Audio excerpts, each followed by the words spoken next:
Marketer, can you put these CTAs in the right order? Which one is best? We tested all three. Which one performed better than all the others? While you're looking at that, let me share something else. Take a look at these two CTAs. You voted on these in YouTube comments earlier. Which one is best? Think. While you're thinking, I'm showing you something else. An application process for university. Which one of these is best? Which one will get the highest conversion to most students? And as you think, let's look at one more. Take a look at these two versions of a brand. Which one is most powerful? Which one will have the lowest CPA? Are you sure you have the right answer? As you think about that, let me just suggest something. Knowing why a prospect might say yes is not enough. We've got to balance the why so against the why not. The framework for best understanding the CTA is a message lever and fulcrum. On one side is perceived value. On the other side is perceived cost. When the momentum of the buyer's journey is not enough to push people through the necessary friction of your CTA, you need to add value, add weight, add momentum to get more people through to that ultimate yes. So we might ask, as we think about these earlier case studies, which version of this message produces the most perceived value? Is it this one or this one or this? Is it this or this? Is it this or this? Is it this or this? How do we tip the CTA fulcrum in favor of perceived value? We're on section 5 of the landing page blueprint. In this session, we're going to learn 3 ways to tip this message lever so that it weighs right and produces the highest possible conversion. Here's the first point. Add weight to the value side. Now, at the beginning, you tried to place 3 buttons in a proper order. But they're not just buttons. They're elements in a story. People don't buy from websites. People buy from people. And these were marketers just like you and I trying to get a result. Initially, they put together this CTA, Get Our Brochure. It had a conversion rate of 1.5%. They needed to do better.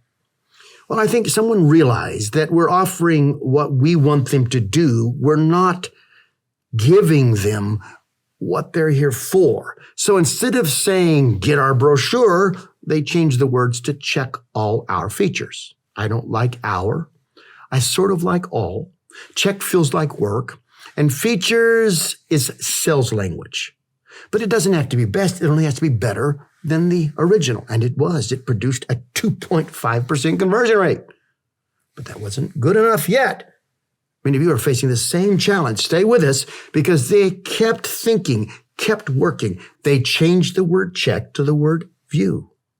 And they added the word list, which makes it sound easier. It's not a process. It's not a demo, something I can see easily.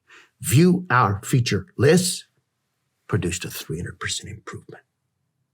Now, they achieve this lift by tipping that fulcrum in favor of perceived value. They added more value to the correct side of the fulcrum. But stay with me, because there's another way we can tip this fulcrum. And that is, instead of adding weight to one side, we can take weight off of the other side, i.e. reduce weight from the cost side. This university found a unique way to do that. Take a look. Here's the control. Here's the treatment. Which one is best? Well, I think the answer is a bit of a surprise because the treatment outperformed the control by 120%. Why? What was the difference? Well, the design, listen carefully, the design of the nav matches the progression in the mind, culminating with a carefully targeted psychological climax. You say, what does all that mean? Just take a look. You can see that it begins with a description, just an overview of the degree. Then you get into the curriculum. There's a progression in the mind that the nav is matching. Then you want to find out a bit more about the degrees themselves. And finally, you're ready to look at next steps. You are not ready to commit. You're not even ready to start an application process, but you are ready to see next steps. The careful coordination for the geography of the page with the chronology of the mind took away some of the anxiety, some of the risk. made the ask smaller. It took weight off the negative side of the fulcrum and produced an increase. Don't forget, coming up, I'm going to share the results of this experiment. You voted on these in the YouTube comments. That brings us to point 3. There's only one more way we can tip this fulcrum. We can take the base and shift it. And in the same way, we can shift the base of our message to appeal more directly to motivation. Let me give you an example. We showed you this brand at the beginning. There are 2 versions of it. Which one is best? Well, we want to appeal more directly to motivation, and the person who sees this ad, which was used to pre-test a landing page, they're looking for search engine marketing. So you'll notice that by adding those words to the treatment, we communicate more value. We do this by clarity. Clarity trumps persuasion. But what does that do to performance? Well, it increases click-through and thus lowers potentially CPA by 24%. Now, we pulled on one message lever. That was clarity. And that clarity intensified the relevance.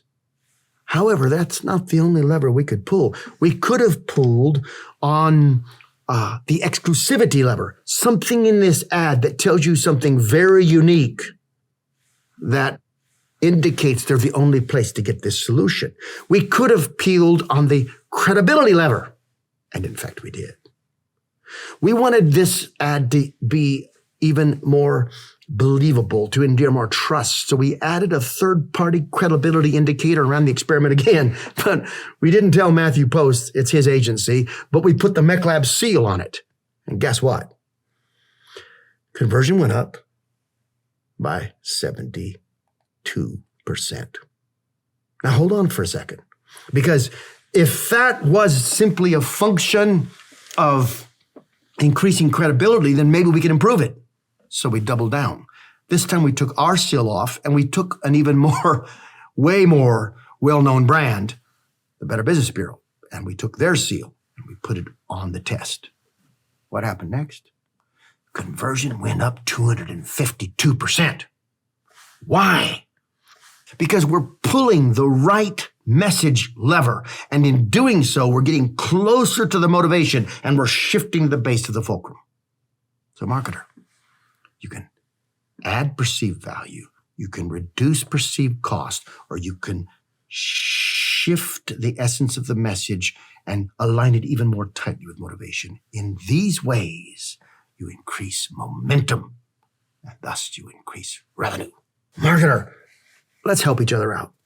Why don't you take your own CTA and put it in the YouTube comments? Let's get our community to respond and to offer suggestions, and I'll jump in. And for the next 7 days, we'll all work together to improve our conversion rates. Thanks for spending time with me today. Thanks for your trust.